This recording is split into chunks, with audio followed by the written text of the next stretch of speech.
What's up, I'm Eli. I'm Chris. Yeah, and we're back with the second episode of our Mental Health Anonymous podcast, where we talk about open, honest conversations about real life mental health.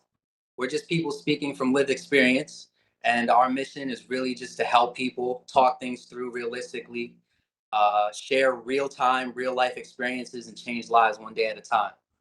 Um, our last episode, we spoke a little bit about an experience that Chris had, and it was shocking, and it was definitely a shocker. Um, so, what happened in the last episode where you were explaining a little bit about your Ancestry.com uh, patient? Yeah, so just a quick recap on that. Anybody who didn't catch it. Yeah, last week I went through something pretty crazy. I had sent in the DNA kit just to try to see my nationality, see what I'm made up of. So I did it and it came back. And I found out a bunch of my nationalities, a whole bunch of them. And some guy who I share 50% of my DNA with, they said is my father. So I had to deal with that for a little bit because I couldn't immediately get away from it. Yeah. This guy, did you know him? No, no, never, ever heard of him. Okay. No. And So, what happened with the person that you thought was actually your dad? so my dad, the man I obviously believed was my dad for all this time, 36 years, he's been dead for 33 years. He passed away a long, long time ago. But me and my grandma were always super, super close. So, grandma was my whole world. So I love grandma. And I think that based off of, I was kind of there with you while you were uh, going through your emotions and stuff like that of the shock. Um, Yeah. and I told you I think you're taking it super well. Um, and a lot of people that watched the video uh, responded and said that they also thought you're taking it really well. They were like, "You look like you're really in a good place." So how does that make you feel? Like, because I know for some people, finding something out like that can make you really like uh, shut down. It can cause you to go back to things that you would probably try to stay away from for a long time. But again, like people were saying that you're taking it really well, and I know on the outside it could look some certain way, but like on the inside, is it like breaking you, or do you, like how are you really taking it? No, no, it's definitely not breaking me. Not at all, dude. Yeah, it's shocking. Um, but what can I do about it? Right? Really, at the end of the day, what is in my control about it? Nothing. There's nothing that I can possibly do about it.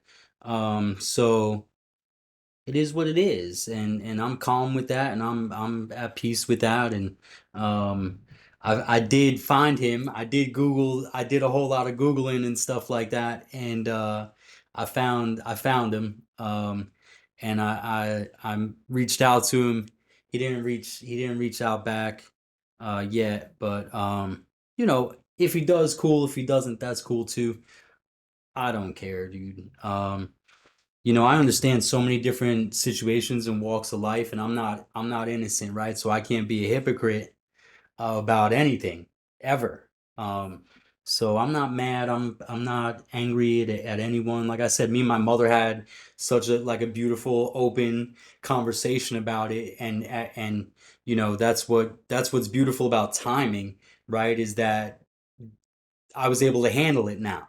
Right now is when I was made to find out, and when I was made to handle it, and that's exactly what God wanted. So here we are, and everything's good, and it's just another uh chapter in the book, just another fun, exciting, not normal thing, right? Yeah, because I don't know how I would take it. You know, and like you said, like now is the timing that it just happened for you. And you're like in a different walk in your life right now, at a different place in your life right now. Um, so what happened when you first found out that your dad that you had you said you were really little when your first dad died, right? Yeah. And how did that impact you at that time?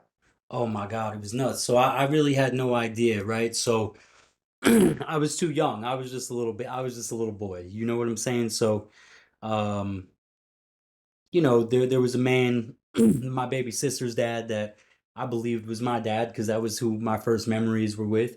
And then we made the transition from him to the next person. And I feel like I made that transition pretty well as a little kid. I was like, all right, cool. Now, this guy's my dad, whatever. Because little kids are so innocent, you know what I'm saying? And we have no grasp on these things. And and so I think I did all right. But then when I was about 6 years old, um, we went down to Florida, family vacation, and my mom and my grandmother brought me to the cemetery and told me that um my daddy was right here. He was right here in the ground, and that was my dad. So after that, was bad.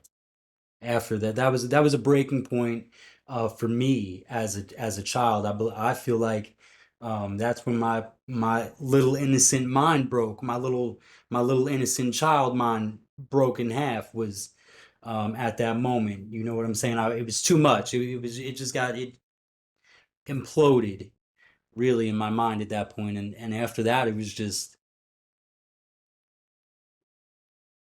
it was never good. It was never good after that. So here Uh, I am. when you started to like grow up, did that have any effect on how you like behaved and went to school and like, you know, Oh, no question. Oh my gosh, yeah. Absolutely. I was going through so much stuff at home, and different things and abuse and messed up stuff going on at home. And it went from that to I'd go to school and I would take it out on kids at school, you know, um, and so I was a bad kid. So I got kicked out of school in the third grade. Third grade, I got expelled from elementary school. And sent to an alternative school for not bad kids, man, but kids with issues, kids that were living a different life. And yeah, wow. yeah, kind of where it started, right? Well, yeah, I was asking because again, like I know everybody would take this kind of thing in a different way. Even now, at this age that we're at right now in our 30s. Well, listen, right? Here's the things that are most important to me, right? Um, Number one is my son, right? I got this beautiful little 14-year-old boy down there in Texas, and he's incredible. He's my whole world. He's my reason for even everything. You know what I'm saying? So thank God for that boy. Um, you know, my sobriety is not something I'll ever give up for anything. There is nothing, um, you know, that I feel could ever break me to the point where I feel like I need to go back and get high or anything like that. I'm sober 8 years, everyone. Shout out to everybody doing the sobriety thing. It's not easy one day at a time, but you do it and it happens. Listen, you know, um, thank God for me going to prison when I did, because if I didn't, I would not be alive right now.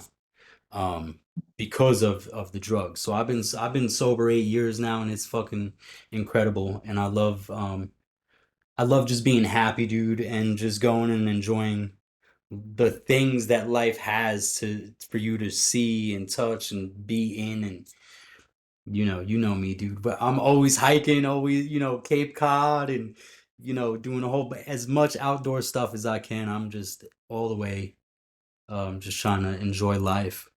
And do you think that's because you're not on? Say that again. You broke up a little bit. Do you think that's because you're not on drugs right now? Like, how did you Oh know yeah, when you were sure. using? Well, when you're using, it's like that's all you want to do, right? That's where you want to, spend your money, and that's the things that you want to do. And when you're getting high, then you do get high things, right? Like you lay down, you sit down. You're not, maybe you go out, you go be active and stuff like that here and there, but not me. So, you know. So definitely my son, my sobriety, and shout out to everybody incarcerated, everybody who's come home, everybody who's coming home.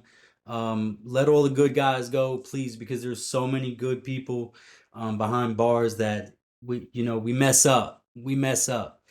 Some people's stuff is more serious than others, but at the end of the day, you time changes most people. Some people are right where they belong inside of prison, so keep them there, but not everybody, man. There's a lot of good people, so um I'll never go back, dude. Prison is the closest thing that there is to death.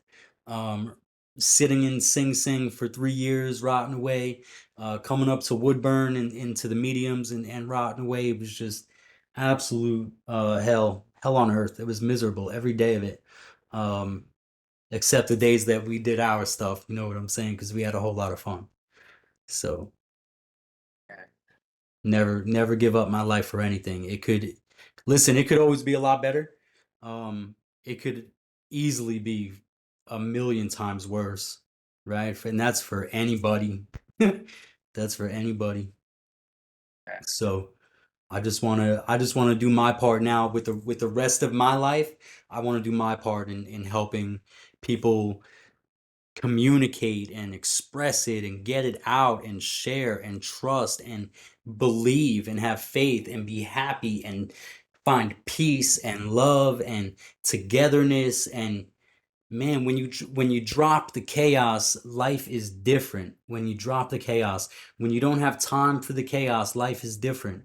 um and it's so easy to walk away from nonsense. um Yeah. so Well, I can. sorry if I got off track. Oh, no, I can say that just being present while you're going through that situation that can be like an emotional breakdown for a lot of people is, you really do take it well. And I'm like super proud of you as your boy, you know what I mean? Like for you handling it that way. And you do have like a really good and unique perspective on life. You've gone through so much shit, and both of us have gone through shit. You know what I mean? But Yeah. but to be where we're at right now, I think is a real testament to having a strong community, and a willingness to serve others. Like the things that we want to do in the community as far as um, helping people to begin to open up and communicate their problems and their issues in a real healthy way. Because some people, just don't know how to communicate, or don't know how to talk. So it might take a little while of like listening and following people that. I want to be that person for everyone, right? Which is like humanly impossible. But if I can be that person for somebody or for a couple somebodies, and then those people can go and be that somebody for others, and just really, bro, just spread like realness, just spread love, just spread trust, right? Like people are afraid to open up because they're afraid to get ridiculed, they're afraid to get made fun of, they're afraid to have it used against them and brought up and thrown in their face. That's why people don't bring things up. Sorry, um and look, man, you've got to be vulnerable. Being vulnerable is not weak. Being that's so misconstrued. When you allow yourself to be vulnerable, which is what I do. I'm open. I'm an open book about anything, which really is vulnerability, right?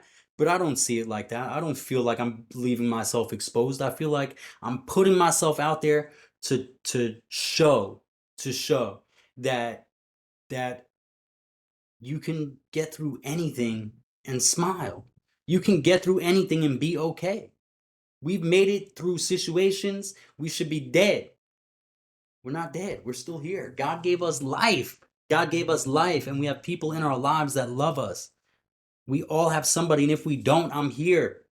If we don't, I'm here. I want this to be a platform for everybody. I want this to go everywhere, and I want people to see that you come talk to us. I don't know how to do it. Eventually, that's my goal here, is to make this so we can communicate with you guys live. So you guys could chat with us while we're talking. We talk about stuff. I don't know how to do it. I think we need to have a whole lot of followers or something. I'm not sure, but that's the goal here. Is to just, I want this to be worldwide. I want this, we're not therapists, but we're better, right? We're better than therapists. We're not here to diagnose you, to label you as these things and medicate you and coddle you and none of that. That's not it. You know what I'm saying? This is realistic. This is better than therapy. I don't, first of all, I can't afford the degree that it takes to become a therapist. And even if I could, I wouldn't want to do it because it's not what I want. I don't want to medicate anybody. I don't want to diagnose anyone. We're all messed up. We're all crazy. We all diagnosed with everything. It's okay. It's normal. We're good. We're okay. We don't got to live our labels that these people give us. We don't got to live these medications that these people give us. It's not about that. It's not about that. You yourself individually as a person can overcome anything because I did it. I did it. Yeah. You know? I went through the worst times of my life. No medication, no drugs, no escape from nothing. By myself, sober as could be. You know what I'm saying? And when you get that time to do a whole lot of self-reflection, and you're trapped in a cage for years with no distractions, you're gonna figure it out. You're gonna think about everything, you know? We're all the victim. You know, we can't play victim and moan and complain. That's never gonna get us anywhere. I've done it. I've done it. I'm not doing it no more. You know what I'm saying? We're all the victim. We're all the victim. Everybody here is a victim. Everybody here has been impacted by somebody else's nonsense. Um, mental health is so Broad. out there. So it's everywhere. It's just it's all encompassing. It's all encompassing. And for the people that feel abnormal because you're labeled bipolar or depressed or anxiety and all this other stuff and PTSD, yeah, hello, me too. Cool. But listen, it's so much bigger than that. It's so much bigger than that. That's a society thing. That's a another thing, that's something totally different. Yeah. And I Um, think we can get into that on future episodes, getting yeah. into like those specific topics on you know diagnosis and stuff like that. Even though we don't really want to be clinical about it, but No just doubt. No. We're here get to help. We want to help everyone. We're here to help you guys. This is about you. I want to share my life. I want to share all my crazy, crazy stories. I want to share my whole entire life in full detail with you guys. I want my boy Eli here to share his life with you guys so you guys know that we go through the same shit. We all go through the same things. It's just different details, but it's all the same circumstances, right? Just the details are different. So we can do everything together. And I want to show people how to do it. I don't have a guidebook. I don't have a step by step. This isn't that. This is talk it through. This is let's help each other. This is totally different. Lean on each other. There's too many good people out there to not. There's too many good people out there to not take advantage of love and kindness and really let that shine through as opposed to being miserable or being angry or being depressed or you can't win. You've just got to put in the effort. This much effort yeah, it's one day. goes. Yeah. With that though, we're coming up on how many minutes we want to start Oh closing. man, I don't know. We're getting deep in here. We got to wrap this up. Yeah, I don't know where we're at. I don't know how to see it. yeah, Okay, yeah, we about the same time as last time. That's perfect. Guys, thank you so much. I hope this episode was or video or whatever you want to call it was just as good as the last one. yeah. Um, Hope it's feedback, respectful. feedback. Please give us so much feedback. Tell us everything. Tell us what to do, what not to do, what you like, what you didn't like, all of it. Please. We want to do this for everyone. For everyone. For me, this is my goal. This is what makes me happy inside is to make other people happy and feel good and feel better inside. Yeah. Well, thanks for having me, Chris, again, yeah, much love. Yeah, Always, we'll always. be back with another episode soon. Absolutely. Love you guys. Thank you so much for all the support. Keep following and clicking and buttons and stuff and things. Love yous. Thank you. All right.